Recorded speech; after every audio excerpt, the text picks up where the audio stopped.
बाकी जो ये बातें हुई थी सूली पे चढ़ाना, सूली पे एक को चढ़ा के तुमने देख लिया, हमेशा के लिए वो जिंदा है। चढ़ाओ जितने सूली पे चढ़ाने हैं तुम्हें। अब यही रह गया है, अब सिर्फ यही बात रह गई है कि इसको मार दो, इसको पकड़ लो, इसको दफन कर दो। अरे भाई मुल्क को कौन चलाएगा?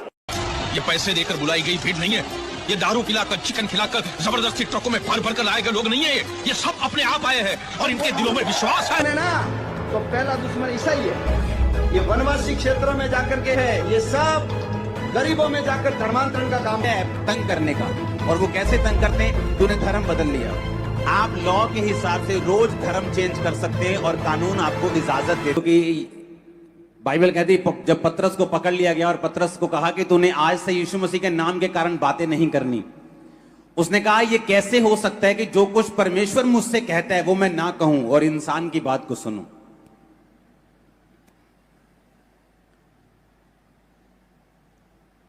जितने भक्ति के साथ जीवन बिताना चाहेंगे वो सब क्या किए जाएंगे?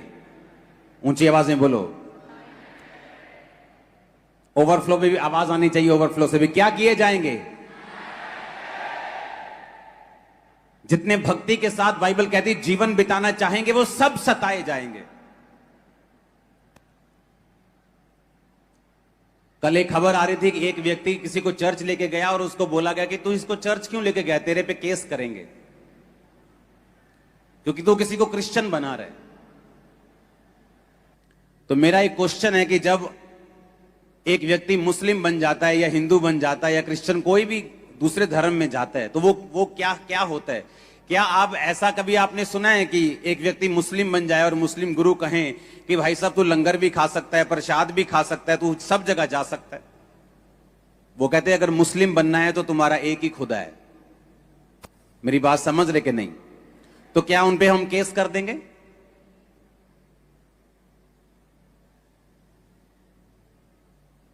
जब हम एक परमेश्वर को मानते हैं तो हमें उसी को मानना है। हमारा एक ही परमेश्वर है, एक ही पिता है, दैट्स इट। और अगर कोई किसी को बता रहा है तो क्या उस पे केस कर दोगे तुम?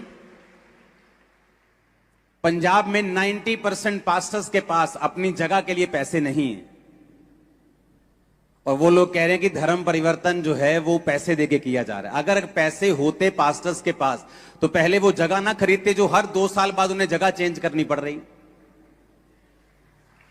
हां, अगर किसी को मसीहियत क्रिश्चियनिटी अच्छी लग रही है तो आप भी अपनी अच्छाइयां बताएं, किसी की बुराइयां मत ढूंढें क्योंकि आपको मिलेंगी नहीं। अगर कुर्बानियों की बात करें तो क्रिश्चियनिटी में जितनी वर्ल्ड में कुर्बानियां हुई हैं किसी धर्म में नहीं हुई होंगी, लेकिन हमारा मकसद अपने धर्म को किसी के साथ कंपेयर करना नहीं, किसी को नीचा करना नहीं, किसी को टीस देना नहीं, बल्कि सबके लिए प्रार्थना करना और सबके सबसे सब प्यार करना और सबको साथ लेके चलना है। आमीन।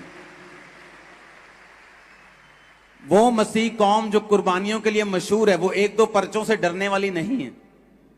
और वैसे भी पंजाब में आने वाले समय में एक कमेटी बनने जा रही है, उस कमेटी का नाम एक्शन कमेटी होगा और वो कमेटी पूरे पंजाब में सबको जय मसीह की। God bless you all of you. आज परमेश्वर हमसे कुछ कहना चाहता है, आज परमेश्वर हमारे लिए कुछ करना चाहता है, आज हमारा हृदय उसे पुकार रहा है। अगर हम इस चीजों को जानने लग जाए और परमेश्वर की खोज में निकल जाए तो परमेश्वर हमसे बात भी करता है। हम जानते हैं कि जो लोग परमेश्वर को जानते हैं, प्रेम करते हैं, वो ये चीजों को बहुत अच्छे से समझ पाते हैं। परंतु परमेश्वर का अनुभव और परमेश्वर का प्रेम किस तरह से आप देख सकते हो? अपनी जिंदगी में तो देख ही पाते हो, परंतु अपनी हर एक पल मौजूदगी को किस तरह से फील कर सकते हो? आज मैं आपको वचन बताने वाला हूं जो परमेश्वर आपके कान में क्या कहता है और आपके हृदय में क्या कहता है कि आप चाह के भी उसके प्रेम से अलग नहीं होते और ना ही हो सकते हो, क्योंकि जितनों ने उसे ग्रहण किया उन्होंने उद्धार पाया।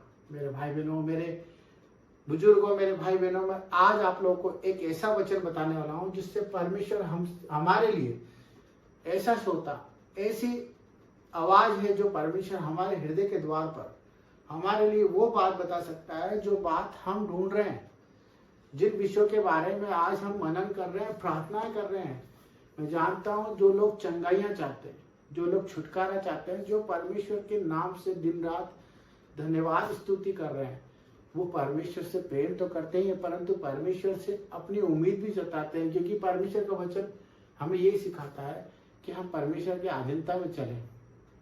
मेरे भाई मेरे बहनों, आज हम उन लोगों की बात करना चाहते हैं जो लोग परमेश्वर को पुकार तो रहे हैं, परंतु उन्हें लगता है कि सब कुछ खत्म हो गया और हमारा परमेश्वर हमारी नहीं सुनता और ना ही हमारी बातों का जवाब देता है, और उसी कारण वो अपना कदम उठा लेते हैं और बुराइयों में चले जाते हैं और परमेश्वर को छोड़ देते हैं और परमेश्वर का उस प्यार को जो परमेश्वर ने हमारे लिए प्रकट किया उसे भूलते जाते हैं और संसार में उलझते जाते हैं और संसार की दुनिया में अपने परमेश्वर को नहीं पाते। मेरे फ्रेंड्स, मेरे भाई लोगों, ये जो तकलीफ है ये एक आत्मिक तकलीफ है।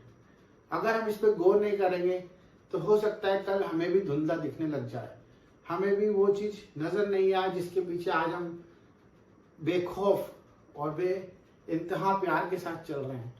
वो चीज है जो परमेश्वर का प्रेम हमें जताता रहता है।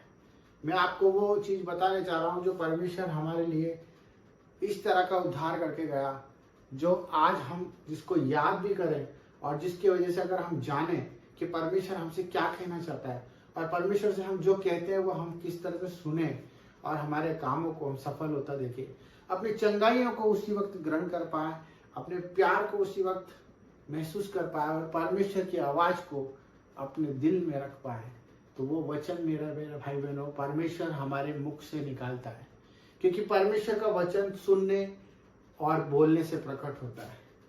जब तक हम संगति में नहीं रहेंगे, परमेश्वर का वचन यही कहता है कि हम बुराई में ना जाए, हम ईर्ष्या ना करें, घमंड ना करें, हम अपने हृदय को नम करें। जब तक हमारे सिर के ऊपर जो ढक्कन है वो ना खुलेगा, जब तक परमेश्वर हमारे भीतर नहीं आ सकता। जिस तरह हमारा द्वार अगर बंद है और अगर हम नहीं खोलेंगे तो कोई भी प्रवेश नहीं कर सकता, उसी प्रकार अगर हम जब तक वचन और बाइबल और प्रार्थनाओं में नहीं रहेंगे तब तक हम परमेश्वर की आवाज को नहीं सुन सकते। मैं ये नहीं कहता कि आप अपने जीवन को, अपनी जिम्मेदारियों को, अपने हर एक बातों को नकारा कर दे, परंतु मैं ये कहना चाहता हूँ कि परमेश्वर की अधीनता में चलना, परमेश्वर की बातों को सुनना, ये सबसे पहला हमारे लिए दायित्व बनता है। तो वचन को पढ़ना सीखें, प्रार्थना करना सीखें, अपने चंगाइयों के लिए, अपने अधूरे कामों के लिए घोषणा करना सीखें हर एक वचन से। जिस तरह परमेश्वर की परख हुई और उन्होंने कहा कि लिखा है कि मैं अपने परमेश्वर की कभी भी परख नहीं करूंगा, और पत्थर से भी कहने की बात कही गई कि वो बोल की रोटी बन जाए, क्योंकि परमेश्वर जानता था, क्योंकि लिखा है, क्योंकि लिखा है बाइबल में हर एक वो चीज आपके रहस्यमय, आपकी तकलीफों का वो वचन आपको छुड़ा सकता है। मेरे भाई बहनों, आज ही जाके पढ़ें और उस पर दावा करें और प्रार्थना करें और आजाद हो जाए और यीशु के उस आवाज को सुनने लग जाए जो आपसे कहना चाहता है। सबको जय मसीह की।